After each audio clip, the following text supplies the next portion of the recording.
Louvado seja nosso Senhor Jesus Cristo. Para sempre seja louvado e a nossa Mãe Maria Santíssima. Amém, meus irmãos. Que alegria nós estarmos juntos com o nosso querido Padre Gabriel Vilaverde. Se eu não me engano, é a terceira ou quarta vez que o senhor está aqui conosco, né? Gente, é uma alegria muito grande para toda a nossa família Exército de São Miguel. E como a gente tem partilhado, a gente tem feito esse esforço para trazer pessoas de Deus, sacerdotes, que ensinam conforme o ensinamento da Santa Igreja, para que o nosso povo possa ter uma firmeza de acreditar, não no que um ou outro acreditam, né? A gente sempre costuma dizer, mesmo se eu, o padre, o fulano, se alguém disser algo contrário à doutrina da igreja, não acredite. Vamos seguir Jesus e o que ele deixou na sua igreja, o ensinamento de sempre. E é uma alegria muito grande, padre, porque graças a Deus o senhor tem esse apostolado tão belo que tem ajudado tantas pessoas que nesse tempo de confusão, né, que a gente vive, nesse tempo de tantas dúvidas com relação à fé da própria igreja, né? E às vezes também o nosso povo, às vezes muitos estão chegando agora, mas às vezes até os mais antigos são um pouquinho às vezes preguiçosos de ler o catecismo da Igreja Católica, né? De ter uma intimidade maior com a palavra, e muitos porque às vezes têm dificuldades mesmo, pessoas que não sabem ler, pessoas que não têm acesso à internet fácil, só com a ajuda dos filhos, né? Enfim, o nosso povo tem necessidade de conhecer a verdade, a doutrina, a sã doutrina da igreja, e a palavra que diz de Oséias, o meu povo se perde por falta de conhecimento. Então é com muita alegria que a gente está aqui hoje, especialmente esse tema de hoje será direcionado para as famílias, né? Antes de eu começar a fazer as perguntas, eu quero dar a palavra para o senhor, padre, para o senhor se apresentar. Eu creio que a maioria dos nossos irmãos do Exército de São Miguel já conhecem o senhor, amam o senhor, mas para aqueles que são novos, estão chegando agora, né? Passo a palavra ao padre Gabriel. Obrigado, irmão Luiz Maria. É uma alegria estar aqui no Instituto Hesed falando para você que acompanha o trabalho tão bonito desses irmãos aqui do Instituto, e que este momento de catequese, esse momento de formação, sirva para o nosso crescimento espiritual. Esse é o grande objetivo da catequese, né? Fazer-nos crescer espiritualmente, crescer na fé, crescer no amor a Deus. Então, sou nordestino, né? Nasci e me criei na Bahia. Hoje vou completar, daqui a alguns meses, 5 anos de sacerdócio, ou seja, ainda estou engatinhando, né? Mas peço a Deus a graça de estar sempre fazendo a sua santa vontade. Amém. E graças a Deus, nesses 5 anos tem sido uma bênção para a Santa Igreja, para todos nós, né? Então vamos lá, meus irmãos. Então nossas primeiras dúvidas que a gente vai tirar com o Padre Gabriel vai ser relacionado, como eu disse, à família, né? Não somente para esse mês de fevereiro, que é um mês dedicado à Sagrada Família, a gente tem levantado esse grande clamor pelas famílias, mas além de oração a gente precisa também de instrução. Santa Teresa dizia, oração sem conhecimento, sem autoconhecimento e conhecimento da doutrina, né? Ela dizia, valha-me Deus, né? Então a gente precisa conhecer o ensinamento da igreja, conhecer a palavra. Então eu vou colocar algumas dúvidas que são mais recorrentes, né, com relação à questão familiar, na nossa batalha para defender a família, defender os valores da família que têm sido tão atacados, né? E as dúvidas principais do nosso povo. Claro que não vai dar para a gente tirar todas as dúvidas, né, que aparecem, mas vai ser com certeza uma ajuda muito, muito útil, e você vai poder compartilhar com tantas e tantas pessoas que querem aprender sobre a doutrina da igreja com relação à família. Vamos lá então, padre. Então a primeira pergunta que a gente tem aqui, muitas pessoas nessa questão de não entendem às vezes como é que essa questão de nulidade, né? Pá, não deu certo, meu marido me traiu, eu posso anular meu casamento e tudo. Então, uma das perguntas aqui, como eu posso fazer para declarar o meu casamento nulo, né? Como é que é isso? Não deu certo, eu vou anular? Como é que funciona essa questão? A primeira coisa é que ninguém declara casamento nulo, né? Na verdade, o casamento é nulo em si mesmo, né? Na sua raiz. O que é um casamento nulo? Um casamento que não existiu. Mas, padre, como é que não existiu? O padre estava lá, pronunciou o rito, a noiva estava lá vestida de branco, o noivo estava lá. Como é que o casamento não existiu? Não confunda casamento com ritual. O sacramento do matrimônio, ele não depende apenas do ministro, né? O sacramento do matrimônio depende de forma especial da consciência do noivo e da noiva. É o sim que brota daquele coração, aquele sim sincero, aquele sim com certeza, né? Com convicção. Infelizmente, em muitos matrimônios que são assistidos por aí afora, o sacerdote está ali cumprindo o seu papel. Mas, às vezes, no coração daquela mulher ou daquele homem, não existe uma convicção, não existe um amor real, né? Então, quando isso acontece, o casamento já é nulo, por natureza. Quando existe, por exemplo, uma homossexualidade escondida em um dos cônjuges, e só depois o outro vai descobrir, aquele casamento não existiu, né? Quando digamos que o marido, o noivo, é impotente e escondeu essa impotência, a moça só veio descobrir depois, esse casamento não existiu, né? Quando um ou outro não tem vontade de procriar, de ter filho, não por uma questão de saúde, mas porque não quer mesmo, não é aberto à vida, né? O sacerdote pergunta se quer ter filho na hora do casamento, eles dizem que sim, mas no coração dizem que não. Então aquele casamento não existiu. Existem várias possibilidades, né, de transformar aquele sacramento, aquele matrimônio, num simples teatro.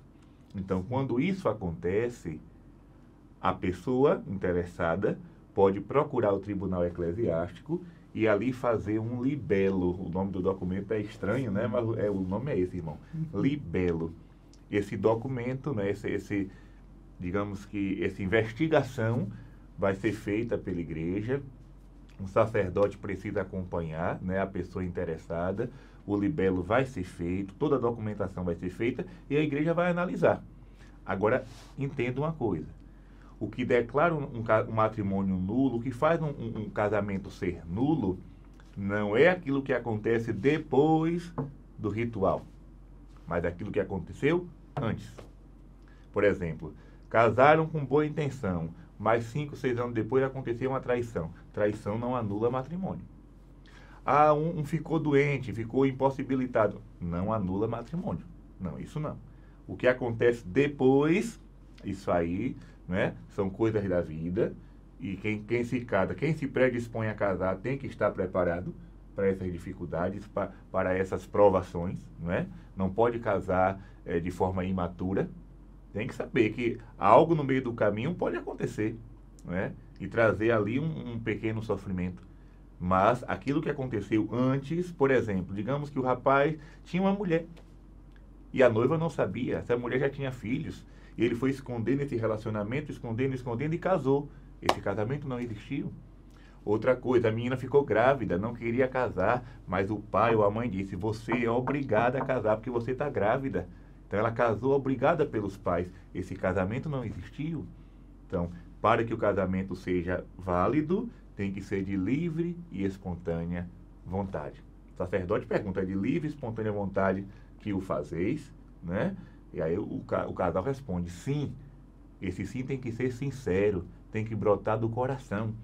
Agora, se antes do matrimônio, se antes do sacramento acontecer, da bênção ser dada, tinha alguma coisa mal resolvida, e aí isso pode ser um motivo para que esse casamento seja declarado nulo. Então é um processo delicado, tem que ser tudo bem investigado, o sacerdote tem que acompanhar e aí fazer encaminhar o processo para o tribunal eclesiástico. Já acompanhei alguns casos, irmãos, né, que de fato foram casamentos que não existiram. Né? Casamentos forçados, casamentos por motivo de gravidez.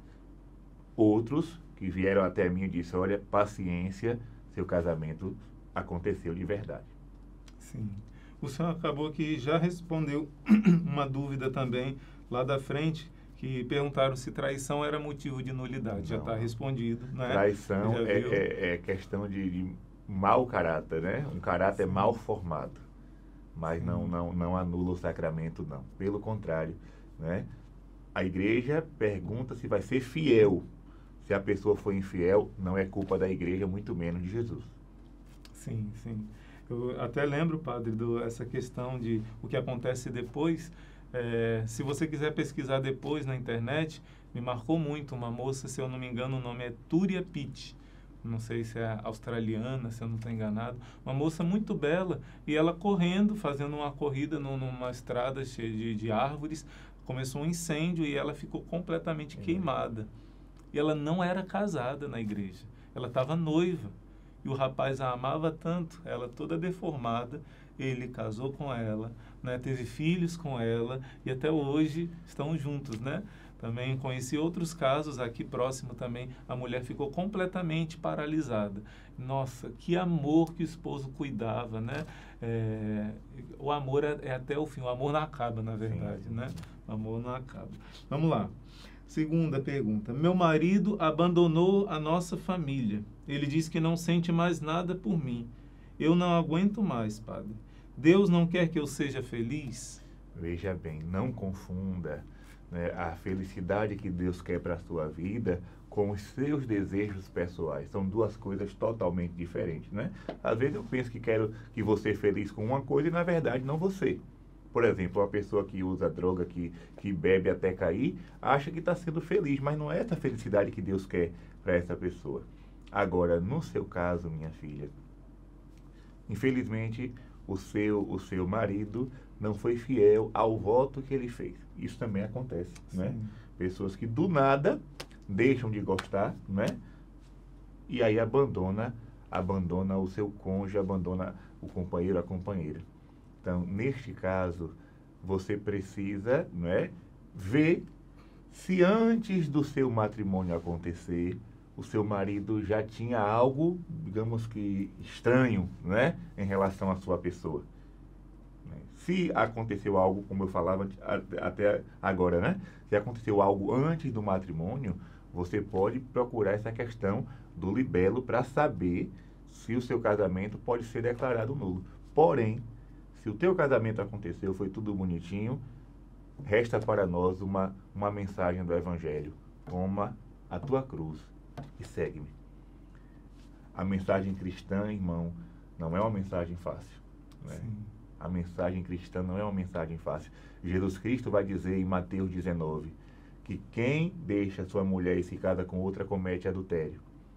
E a mulher divorciada que se casa com outro também comete adultério. Porque no matrimônio não é simplesmente um companheirismo, existe um vínculo sagrado. O que Deus uniu, o homem não separe. Esse vínculo, para quem tem fé, esse vínculo sagrado não pode ser rompido. Eu conheço um senhor lá da minha região que aconteceu isso na vida dele. Ele tinha tinha esposa, a esposa do nada o abandonou, foi morar em outra cidade e até hoje, já se passaram mais de 30 anos, ele já está bem idoso, até hoje ele permanece sozinho.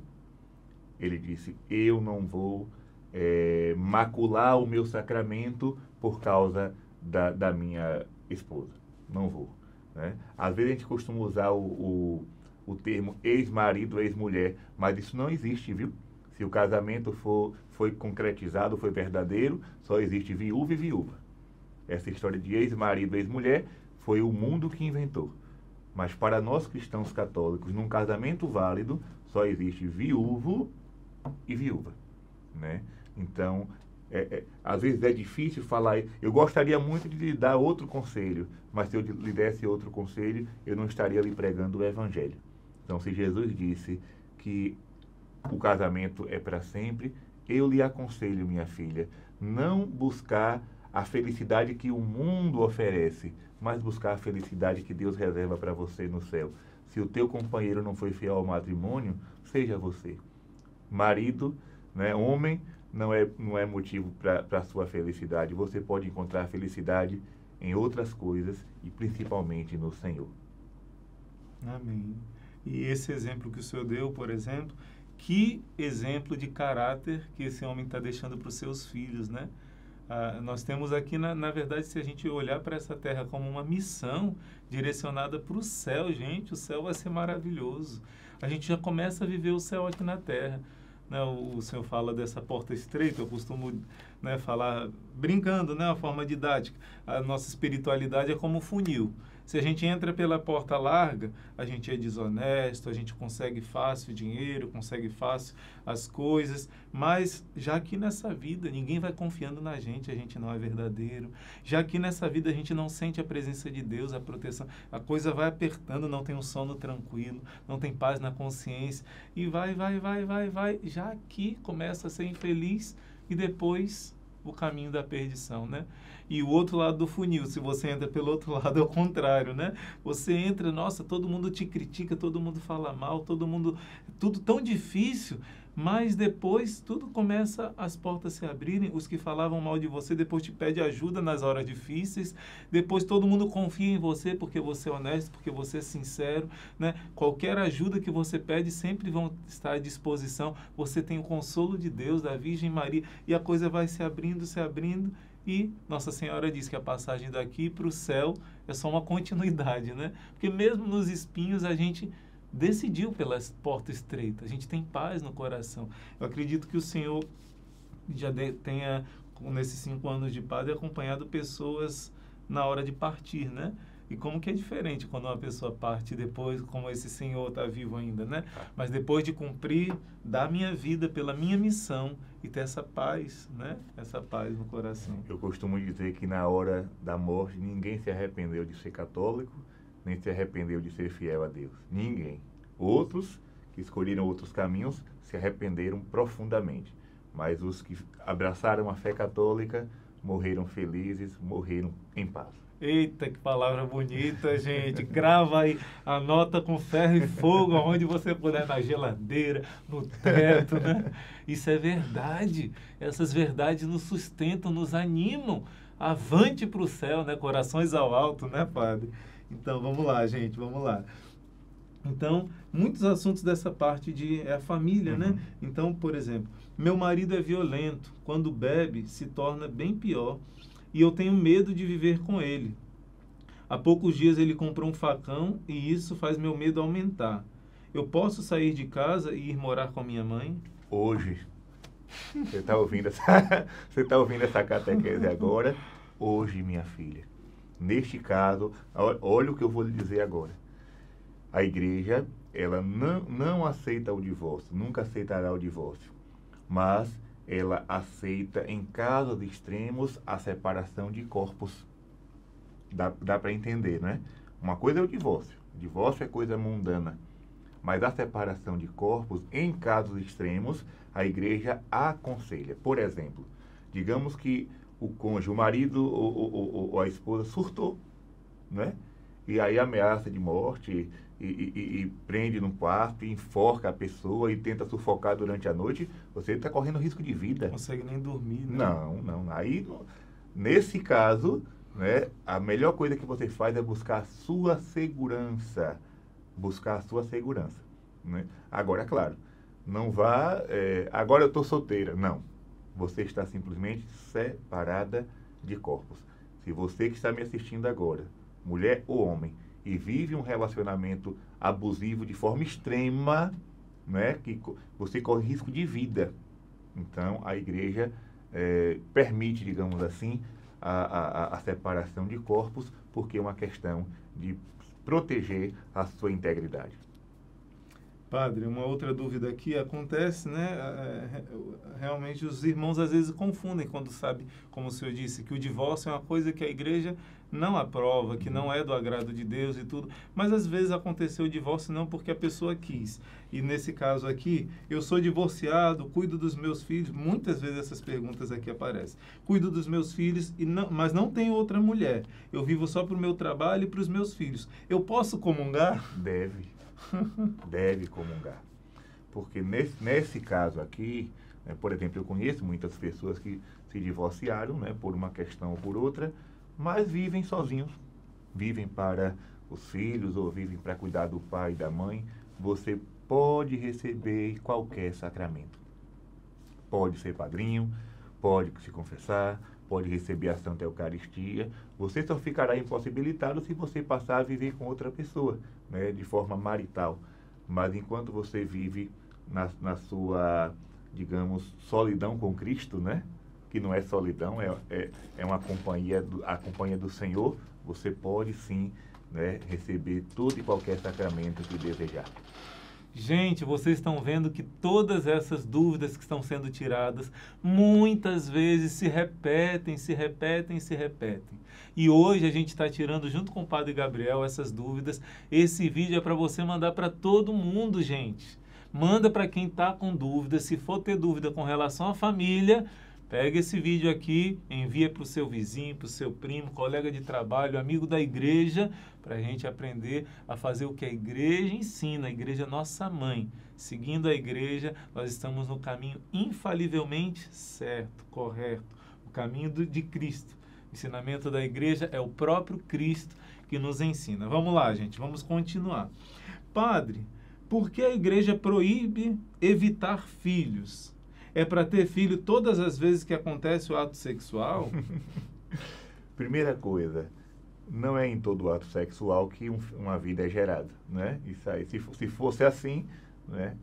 Todos nós sabemos que é em casos, né? Agora sim, nós precisamos ter um olhar de fé. Para nós que cremos, o ser humano não é um robô, não é uma coisa fabricada. Para nós que cremos, cada pessoa é um dom de Deus. Cada pessoa é um mundo, é uma criatura especial. Foi pensada por Deus. Então, quando o casal católico, eu estou falando para casais católicos, quem não é católico, Dom Henrique dizia assim, né? Para o casal católico, a igreja recomenda que não use camisinha. Para quem não é católico, pode usar camisinha, camisola, camisão. Isso era Dom Henrique Soares falando, né? Nosso saudoso Dom Henrique. Mas assim, para nós que cremos, cada pessoa é um indivíduo, é uma criatura querida por Deus. E aquela pessoa que está, digamos, sendo preparada por Deus para vir a este mundo, ela tem uma missão. Eu gosto sempre de trazer a imagem dos santos. Por exemplo, Santa Catarina Labouré, a vidente de Nossa Senhora das Graças, ela foi a filha de número 8. A filha de número 8. Imagine se os pais de Catarina dissessem assim, nós já temos 5, não precisa mais. Nós já temos 6, já temos 7. Não precisa, para que tanto filho? A casa está cheia. Catarina não nasceria. Como se daria os planos de Deus, né? Nossa Senhora iria aparecer a ela no convento, iria revelar a medalha milagrosa, e aí? Outros santos também, Santa Catarina de Sena, Santo Inácio de Loyola, foram filhos de família numerosa e não foram o primeiro, o segundo, o terceiro, não, foram do quarto, do quinto, sexto. Então, grandes santos que foram filhos caçulas de famílias numerosas. A Maria Milza, lá da Bahia, que é uma mística muito, muito conhecida, e graças a Deus a diocese já está se interessando pelo processo de beatificação dela. Ela foi a filha caçula de uma família de 10 filhos. Você imagina se eram pais pobres, da roça, do sertão baiano. Você imagina, não, nós já temos 9 filhos, para que 10? Maria Milza não nasceria. E aquela região de Itaberaba e todo o estado da Bahia não receberia a graça de ter a presença de Maria Milza. Então, para nós católicos, cada filho é um dom de Deus. Outros vão dizer assim, irmão, mas para que tanta criança? Bota a criança no mundo para sofrer, para ser mendigo. Aí eu pergunto para você, você teria coragem agora, né? Terminou essa live, essa catequese, você vai lá na rua, se depara com um mendigo e olha bem nos olhos dele e diz assim, você só nasceu por uma questão de seu pai e sua mãe errou, né? Não era para você ter nascido, você está aqui sentado no papelão. Você tem coragem de dizer isso para o mendigo? Eu acredito que não. Seria muito desumano, porque até o mendigo quis nascer, né? E ele não quer morrer, não. Ele está ali pedindo esmola, mas ele está vivo, né? Então, seria muito desumano dizer para o doente, para o mendigo, você só nasceu porque a ciência não tinha evoluído. Não há nada mais desumano do que pensar dessa forma. Então, precisamos ter cuidado. Para nós que somos católicos, por exemplo, eu nasci. Minha mãe já tinha uma filha, minha irmã Vanessa. Ela poderia dizer, eu só quero uma filha, não quero mais ninguém. Então, eu estaria lá no ventre dela, ela tomaria um remedinho e eu morreria. Padre Gabriel não existiria, né? A mesma coisa, o irmão Luiz Maria, irmã Emanuel, irmã Maria Raquel, irmã Kelly Patrícia, você que está me assistindo agora. Se teu pai e tua mãe não quisesse, você não estaria aqui. Então, cuidado para não ter esse pensamento mundano, anticristão, de que filho é uma coisa que deve ser rejeitada, colocada de lado. Não, não, não. Deus quer que a criança venha a este mundo, deixemos que ela venha. Por exemplo, né, a questão do Padre Pio. Diz a história que uma mulher foi se confessar com o Padre Pio e ele mandou a mulher fechar os olhos. O Padre Pio, ele tinha um dom, né, especial de ler os corações, ler a mente das pessoas. E ali, de olhos fechados, ele perguntou, o que é que você está vendo? Ela disse, eu estou vendo um Papa dando a bênção na Basílica de São Pedro. E o Padre Pio olhou para ela e disse, era o teu filho, que não nasceu. Você já está entendendo o que eu quero dizer, né? Então, aquela mulher seria a mãe de um Papa, mas o seu pecado, o seu egoísmo impediu um grande mistério divino. Então, talvez do seu ventre pode nascer um sacerdote, um santo, uma religiosa, um monge, e você está impedindo que essa graça aconteça. Uma vez eu vi uma tirinha, né? A internet tem coisas boas também, né? Sim. Eu vi essa tirinha, mas achei tão interessante. Era um desenho que um rapaz olhava para a nuvem assim e dizia, Deus, se você existe, por que não manda mais médicos, não manda mais professores, não manda mais... E aí Deus responde, eu mando e vocês matam. No ventre da mãe, né? Gente, essa palavra é muito forte. Enquanto o senhor falava, eu lembrava de uma passagem, acho que do Evangelho de João, me marca muito dura, que Jesus fala para os fariseus que eles frustraram os planos de Deus com relação a eles. Deus tem um sonho para a nossa história, né? Então, a gente só é feliz realizando o sonho de Deus. E você sabe qual é o sonho de Deus? Quantos filhos que Deus sonhou que você tivesse para você povoar o céu? A gente só vai descobrindo, tendo uma vida de oração e cumprindo aquilo que o padre disse no início, o voto. Como é o voto que se faz no matrimônio com relação à vida? Quando o sacerdote pergunta assim, vocês estão dispostos a receber os filhos que Deus lhe mandar? E aí o casal responde, sim. Às vezes sem nem saber o que está respondendo. Nem sabe, está mais preocupado com a foto, mais preocupado com a festa depois daquela celebração e não presta atenção no que o sacerdote está perguntando. Mas quem está assistindo aqui vai casar já está sabendo. Já está sabendo. Vamos lá, gente. Olha, outra situação delicada essa aqui. Há pouco tempo perguntaram isso. O meu marido usa camisinha. Eu não quero, mas ele não aceita porque não quer ter filhos. E o que eu faço? Eu posso comungar? Pronto. Então, neste caso aqui, nós vamos entrar, né, na questão da moral casuística. O que significa isso? A igreja fala sobre o mal, mas fala também sobre o mal menor. Isso aqui é teologia moral, não é invenção do padre Gabriel, não, né? A moral casuística vai explicar isso. Para salvaguardar aquele matrimônio, digamos que a esposa tem uma consciência cristã e sabe o que é certo e o que é errado. Mas o marido não tem essa consciência e não quer entender, né? Não sabe nem quer entender. Então, neste caso, para que o casamento não acabe, para que o casamento não seja desfeito, não é que a igreja abençoa, não, mas a igreja vai dizer, isso é um mal menor. Então, a culpa não é sua, é o seu esposo que, por livre e espontânea vontade, quis usar. E você, para salvaguardar o seu casamento, aceita, né? Então, neste caso, você pode sim receber a Santa Eucaristia. Pronto. Como ajudar o meu irmão a se libertar de drogas, bebidas, das desobediências, rebeldias? Não é? O irmão. Um irmão. Pronto. A coisa mais difícil do mundo é converter quem está dentro de casa. Olha, minha gente, quando se trata de evangelização, é muito mais fácil evangelizar quem está fora do que evangelizar quem está dentro. Até porque quem mora na mesma casa, um conhece o defeito do outro, né? E aí, quando o outro vai corrigir, quem é você para me dizer isso? Aí começa a jogar na cara os defeitos do passado. Infelizmente é assim. Agora, se você não consegue, como irmã, né, ajudar o seu irmão a sair deste vício, você pode procurar uma ajuda externa. A ajuda de uma comunidade, a ajuda de uma comunidade terapeuta, a ajuda de um sacerdote, a ajuda de uma pessoa amiga.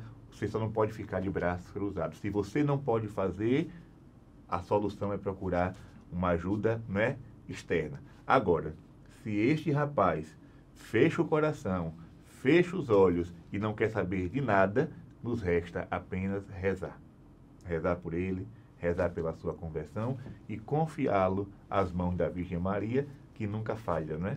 Quando ela toma conta de uma pessoa, num determinado momento, mais cedo ou mais tarde, a graça de Deus vai acontecer. Eita, minha família, minha missão, né, gente?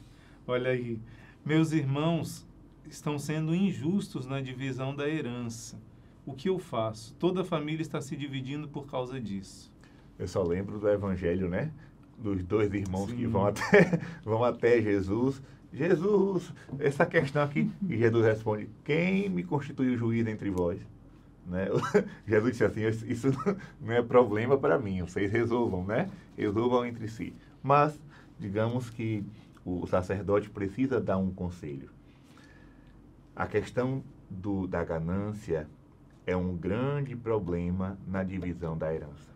Por isso que, às vezes, né, quando eu visito famílias numerosas, que o pai ou a mãe já estão bem velhinhos, eu aconselho, olha, aproveitem que eles estão vivos e peçam que eles deixem tudo resolvido. Isso aqui é seu, isso aqui é seu. Ah, depois eu faço. A gente não sabe o dia que vai morrer, né? A gente não sabe o dia que vai morrer. Se você tem filhos, você está, né, chegando para uma certa idade, resolva logo. Resolva logo. Olha, meus filhos, vamos reunir todo mundo aqui. E essa casa é sua, este terreno é seu, este carro é seu, esta bicicleta é sua. O pai e a mãe precisam fazer essa divisão para que não haja essa confusão após a morte dos pais, né? Porque a família é unida, mas tocou em dinheiro, começa a discussão, começa a divisão. Eu costumo dizer assim, eu prefiro ter paz do que ter razão, né? Por exemplo, eu só tenho uma irmã, mas digamos que no dia que meu pai e minha mãe forem chamados por Deus, e ela conversa, não, mas isso aqui é meu, toma, leva. Eu também vou morrer um dia, não vou ficar com nada, né?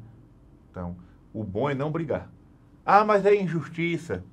Quem é que está sendo injusto? É você ou a outra pessoa? Né? Se não querem resolver numa boa, vai virar um inferno, vai um agora deixar de falar com o outro. É isso que o demônio quer, né? Então, reze e peça a Deus discernimento. Padre, para confirmar essa palavra que o padre falou agora, eu me recordo, a gente teve muitos momentos com o padre Rufus, né? O padre Rufus contava para a gente que os dois principais motivos de fazerem macumbaria, bruxaria, feitiçaria, era por motivo de coisa sentimental, né? De ciúme, coisa de querer a pessoa do outro e tudo. E o outro motivo era por causa de herança. Pessoas da própria família, não é? Por causa dessa ambição, desse senso de justiça que acaba virando senso de vingança e tudo, né? Chega a esse ponto, como que o inimigo trabalha nessa área. Então, gente, ouve esse conselho do padre. É melhor ter paz do que ter razão. É melhor ceder do que deixar o inimigo usar disso, de um bem material, mesmo que seja grande ou de grande valor, para destruir uma família, para destruir as almas, né? Então vamos ficar com esse conselho e guardar no coração. Minha família é minha missão. Vamos guardar essa palavra, né? Agora, já chegando no finalzinho, a gente vai terminar e a gente vai ter um outro vídeo depois, vai ter uma continuidade depois, falando sobre outros assuntos, não só sobre família, né, mas em geral. Mas agora, para terminar o nosso momento, né, você está dizendo, está sendo tão bom, né, ouvir todo esse esclarecimento do padre, a gente depois vai ter um outro momento. Então, essa última pergunta, bem delicada, padre, olha, bom dia, hoje, com o coração triste, venho fazer um desabafo. Em todos os momentos de orações, as pregações falam que não podemos viver juntos sem o sacramento do matrimônio. Ela escreveu um pouco difícil, né? Ela foi ver que tinha que procurar ver se era nulo o matrimônio anterior dela. Ela já tinha sido casada e está agora com uma outra pessoa, né? E eu me deparei com um grande empecilho. Os valores que são cobrados são um verdadeiro absurdo para nós, que somos muito pobres. Para que um custo tão grande como esse, se nós não temos nem o que comer direito? O custo de um advogado é 1 salário mínimo. O custo do tribunal são 4 salários mínimos. Agora eu me pergunto, viver junto sem matrimônio da igreja é um pecado? Custear o processo de nulidade é impossível. E aí, o que fazer? Sei que, como eu, outros estão passando por esse dilema. Preciso de uma palavra. Vamos lá. Pergunta boa, né? Muita gente está com essa dúvida. Já encontrei casos, né, específicos em relação a isso. Vamos esclarecer. Primeira coisa, a questão da nulidade matrimonial exige a questão de advogados, né, de juiz, tudo isso.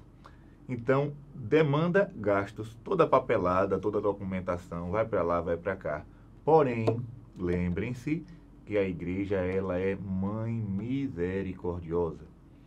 E quando a pessoa é pobre, se faz um atestado de pobreza, né?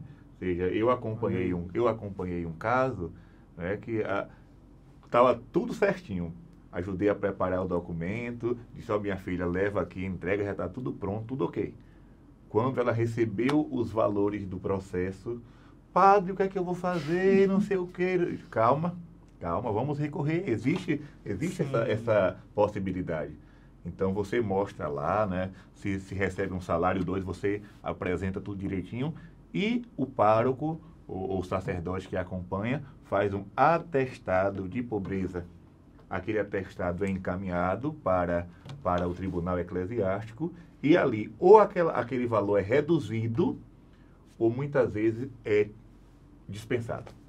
Existem casos que a igreja dispensa quando vê que a pessoa é pobre mesmo, mora na zona rural, planta abacaxi para vender na feira, né? Então, não é que a igreja fecha as portas. A igreja, pelo contrário, ela faz de tudo para que você viva na graça. Agora, exige o seu esforço, né? Você precisa correr atrás, você precisa querer. Agora, se você não tem condições financeiras para arcar com as despesas, se faz um atestado de pobreza, né? A palavra é um pouquinho feia, né? Mas o nome é esse, atestado de pobreza, e aí a igreja, o tribunal vai dar uma espécie de dispensa ou vai diminuir os custos. E, na verdade, vai ter custo, né? Vai ter o custo do advogado, tudo, mas quem vai arcar vai ser a própria igreja. Olha aí, como que a igreja é mãe, gente. Então, olha, todos esses assuntos, eles são muito delicados, e mesmo que a gente tenha abordado esses assuntos aqui, muita coisa vai exigir você procurar o sacerdote. E a gente reza e também, claro, indica que você, ao procurar, se o padre falar algo que não for conforme a doutrina da igreja, você procura olhar no catecismo, procura perguntar para outros padres também, para a gente seguir direitinho o que a igreja ensina. Porque, olha, não só esse mês de fevereiro que estamos rezando pelas famílias. A família é uma das coisas mais belas que Deus fez. É a base da sociedade, é a imagem da Trindade, gente. É algo muito belo. É muito, muito... e a irmã Lúcia disse que seria o foco número 1 do inimigo, né? Assim como os sacerdotes, a família. Ela disse que ao último ataque do inimigo, né, de Satanás, ela revelou isso pouco antes de morrer ao cardeal Carlo Caffarra, seria o ataque às famílias.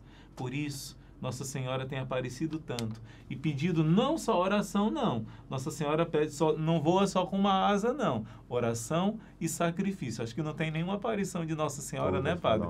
Que fala que não pede essas duas coisas. Gente, oração e sacrifício pela nossa família, que é a nossa missão, a gente sente alegre, sente paz. E eu e o padre, as irmãs que estão aqui, pensa que a gente também não tem que fazer sacrifício? O celibato é um sacrifício, uma oferta de amor. E na nossa vocação a gente oferece sacrifício. Mas juntos, rezando uns pelos outros, nós vamos resgatar muitas famílias. Nós vamos dar a nossa vida, você também. E depois de conseguir a graça para a sua família, não vai ficar paradinho aí, não. Família que quer continuar unida tem que ajudar outras, né? Tem que ajudar outras, ajudar outras. Essa é a nossa missão. Então, agora, nesse momento, eu agradeço de todo o coração ao Padre Gabriel, nesse momento de graça, de estarmos juntos, expondo a doutrina da igreja. O povo não vai mais se perder por falta de conhecimento, porque para quem quiser, graças a Deus, como o Padre disse, as redes sociais têm sido um momento de muita graça para quem está procurando o auxílio em Deus, né? Então envie esse vídeo para muitas pessoas, né? Muitos que têm dúvida, e eu quero ouvir também de você outras dúvidas que você tenha, coloca aqui no comentário, para que a gente possa ter outros momentos com o próprio Padre Gabriel, com outros sacerdotes que virão também, para que a gente possa atender essa demanda, atender essas dúvidas que o povo tem tido. Aí já fica o videozinho lá gravado. Quando tiver dúvida, abre lá o vídeo e você vai estar esclarecido. E principalmente com relação à família, mas pode colocar outras dúvidas da fé católica também. Coloca aqui nos comentários, que a gente depois vai olhar com calma, um por um, e vai procurar com todo carinho responder a você, né? Ajudar a você vivenciar bem a nossa fé católica. Então, na verdade, não é um adeus, não. A gente vai despedir agora, mas logo depois eu vou voltar com o Padre Gabriel num outro vídeo para a gente poder esclarecer outras dúvidas para você, tá bom? Deus abençoe. Eu peço, Padre, não esqueça de deixar o seu like e compartilhar o vídeo, viu? Eu quero pedir para o Padre Gabriel que termine esse momento com a bênção sacerdotal para cada um de nós, né? Para as famílias. O Senhor esteja convosco. Ele está no meio de nós. E a intercessão da Sagrada Família de Nazaré desça sobre você, sobre a sua casa, sobre as pessoas do seu convívio, a bênção do Deus Todo-Poderoso, Pai e Filho e Espírito Santo. Amém. Amém.